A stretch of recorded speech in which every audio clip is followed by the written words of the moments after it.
Good afternoon, Standard 8 Subject English. Today we learn Revision 1.2 Articles and the Line.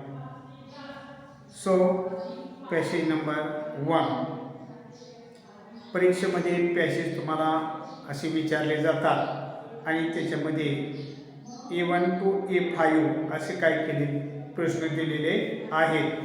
आता त्याच्याविषयी थोडक्यात मी तुम्हाला सांगतो. आता पहिला प्रश्न फार सोपा आहे पहा, की मूळ प्रश्न असा असतो पहा, read the following passage and do the activities. A1 हा सिंपल फॅक्च्युअल ॲक्टिव्हिटीज आहे, साधा प्रश्न. State the read the passage and complete the following sentences. आता इथं पॅसेजमध्येच वाक्य दिलेले असतात आणि ती रिकाम्या जागा भरून तुम्ही वाक्य पूर्ण करून पुन्हा काय करायचे परीक्षेमध्ये लिहायचे आहे. तर या ठिकाणी Androcles was a kind gentle and courteous man. तर त्याला underline a kind gentle and courteous man असं दिलेली आहे, तुम्ही पूर्ण केलेलं आहे.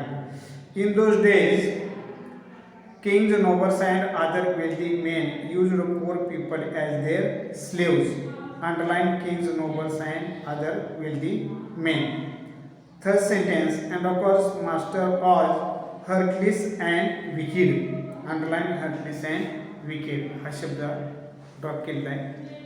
Next sentence, slaves were bound by law to obey their master. To obey their master. Underline. म्हणजे अशा पद्धतीनं वाक्य पुस्तकातले दिलेले आहेत, फक्त तुम्हाला समजून तो शब्द त्या ठिकाणी घेऊन अर्थपूर्ण वाक्य लिहायचं आहे. दुसरा त्यातला पॉईंट पहा, state whether the following statements are true or false. किंवा अशा पद्धतीनं दिलेले पॅसेजमध्ये 4 वाक्य तुम्हाला काय केली जातात, विचारले जातात. चुकी बरोबर ते सांगा. वाक्य लिहून परत तुम्हाला पुढं ट्रू फॉल्स ते काय करायचं लिहायचं आहे. आता पहिलं वाक्य पहा, Androcles was afraid of the wild beast that roamed the forest. First sight. Second sentence, the lion's paw was wounded, sore and swollen. It's true. Third sentence, Antiochus was unhappy that he was free as bird. False. And fourth, Antiochus sought shelter in the forest after his escape. It is true or true. Like this. So passage number 1, page number 7. Long ago there lived a kind, gentle and courteous man called Antiochus. Dash to then Antiochus saw that the lion's paw was wounded, sore and swollen up to it. So question number second, A2 complex factual activity 2 marks. Broad question, how were the slaves treated at that time? You find the answer in the passage and rewrite it. What did the lion seem to tell Andronicus? Then third question, write the reaction that followed each of the action given below. प्रत्येक क्रियेपाठोपाठ होणाऱ्या प्रतिक्रिया लिहायच्या. आता या ठिकाणी पहिली क्रिया दिलेली आहे, Androcles did not like his cruel master. तर त्याची प्रतिक्रिया काय, so he felt death was better than serving such a master and he escaped from the clutches of his cruel master. Like this. Then second, the lion looked at Androcles piteously. So Androcles paused and then he moved very cautiously towards the lion and saw that the lion's paw was wounded, sore and swollen. A3 activity based on vocabulary. Find from the extract the antonyms of the following or opposite. Antonyms means opposite. विरोधार्थी शब्द लिहायचे. आता तुम्हाला या ठिकाणी शब्द दिले जातील.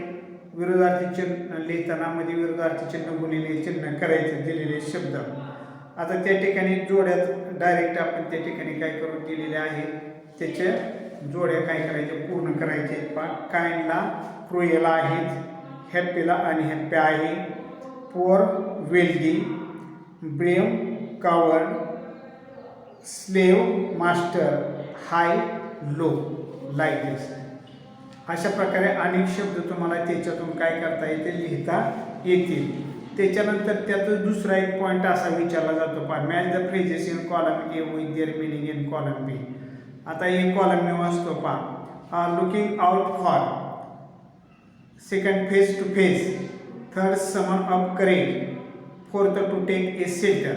हे 4 फ्रेजेस दिलेले आहेत. आता यांचा बी कॉलममध्ये अर्थ दिलेला आहे. बी कॉलम असतो, पहा, to go somewhere, to cover and protection from danger, B try to brave, C in front of each other, and D trying to search for. So read the phrases and read their meaning and correct match it. Now A4 activity based on contextual grammar. Identify the tenses. आता या ठिकाणी वाक्य दिलेले आहेत, त्या वाक्याचा काय करायचं तुम्हाला ओळखायचं आहे. आता आपण पाठीमागच्या ह्याच्यामध्ये प्रश्न पाहिला. आता इथं प्रश्न पहा, he escaped from the clutches of his cruel master. आता ह्या ठिकाणी दिलेल्या वाक्याचा काळ कसा ओळखायचा, तर कर्त्यानंतर क्रियापद कोणत्या रूपामध्ये आहे ते पाहायचं. आपण गेल्या वर्षी ते शिकलेलो आहोत. तर या ठिकाणी कर्त्यानंतर इथं काय आलेलं आहे, भूतकाळ आलेला आहे, एस्केप्ड, आणि म्हणून दिलेल्या वाक्याचा काळ कोणता येईल, सिंपल पास्ट टेन्स. त्यानंतर पुढं पहा, he was wandering in the forest. आता या ठिकाणी was were, main verb I N G, म्हणजे या ठिकाणी आपल्याला चालू भूतकाळ काय सांगता येईल, चालू भूतकाळ. He was wandering. मग त्याला इंग्लिशमध्ये काय म्हणायचं, past continuous tense, past continuous tense. तर असा शब्द त्या ठिकाणी काय केला जातो, वापरले, तर तुम्हाला त्या पद्धतीने लिहिता येईल. त्याच्यानंतर डू ॲज डिरेक्टेड. पहा, the slaves were forced to work for their master. Pick out the infinitive and use it in your own sentence. आता या ठिकाणी टू इन्फिनिटिव्ह आपल्याला माहिती आहे. इन्फिनिटिव्ह म्हणजे मुख्य क्रियापद तिथं असेल विदाउट टू आणि विथ टू. तर या ठिकाणी टू वर्क आहे. पहा, इन्फिनिटिव्ह कोणता आहे, ॲन्सर म्हणायचे इन्फिनिटिव्ह डॅश टू वर्क. आणि सेंटेन्स काय करता येईल, पहा, it is everyone's duty to work for bread and butter for the family, or it is everyone's duty to work hard. असे वाक्य करता येईल त्या ठिकाणी तुम्हाला.